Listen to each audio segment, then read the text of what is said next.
Hello, my name is Casey Yost, and I'm a dairy educator with Penn State Extension, based out of Franklin County, Pennsylvania. In addition to the roles of an extension educator, my husband and I, along with our 2 young daughters, live on a 40-acre farm where we make small square bales of hay, and we also raise dairy steers. On our farm, we raise dairy bulls from calves that are only a few days old to steers that weigh around 2,000 pounds, a process that takes roughly 2 years to complete. In addition to raising steers for beef, we also produce small square bales of hay. Today I would like to talk to you about the hay that is grown on our farm, walk you through the baling process, focusing on the equipment used to produce small squares of hay, and how we then use that hay to feed our dairy steers that we raise on our farm. Because we do not have dairy cows on our farm, we support other local farmers by purchasing some of their bull calves to raise. Bull calves are typically sold to other farms or sent to auction, since keeping bulls on farms for breeding purposes can be very dangerous to people as well as the other animals. Our calves are hand-raised from only a few days old, starting on a diet of milk replacer. As they grow, they move onto a starter feed, and eventually a diet consisting of corn silage, a corn chop, which is simply eared corn ground to a desired consistency, and a complete pellet purchased from the local feed store. Our steers are fed a balanced diet to ensure all of their nutritional requirements are met. The hay that we grow will provide our steers with the forages essential in their diets, especially through winter months when green pastures are not available.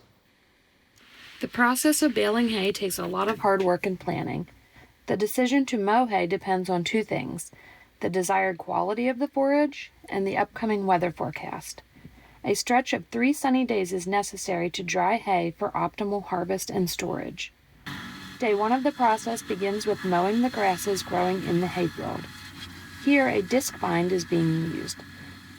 A disc bind or disc mower is named for the disc blades in the machine that do the actual cutting. On the second day, the mowed hay is then spread out with a piece of equipment known as a tedder. Hay tedders come in all shapes and sizes. This is a 2-star tedder, commonly used on smaller farms. The process of tedding hay spreads the mowed hay out to allow more airflow and sunlight to dry the grasses. On the third day, the drying hay is then raked into rows referred to as windrows. This hay rake, known as a bar rake, collects the hay into the windrows across the field. This not only allows for further drying of the hay, but puts the hay into straight rows that will be picked up by the hay baler. Once the rows of hay are completely dried, the baling can begin. This small square baler uses teeth which pick up the hay rows, feed it into the baler, compresses the hay, ties it, and kicks it out into the trailing wagon.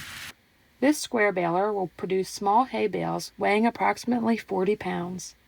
Wagons can typically hold around 125 bales and are switched out with empty ones until all the hay is baled. Once hay is properly dried and baled, it must then be unloaded and stacked for storage.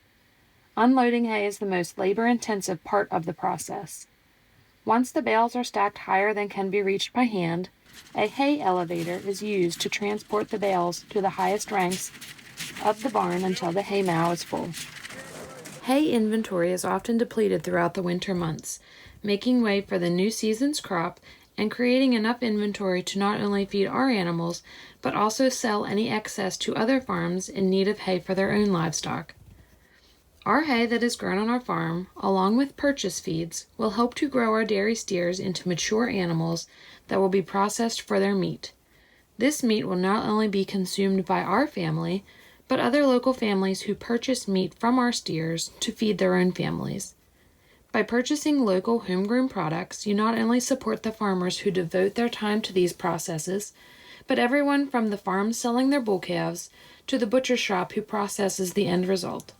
Farming requires hard work and dedication, but is filled with rewarding benefits and lasting memories.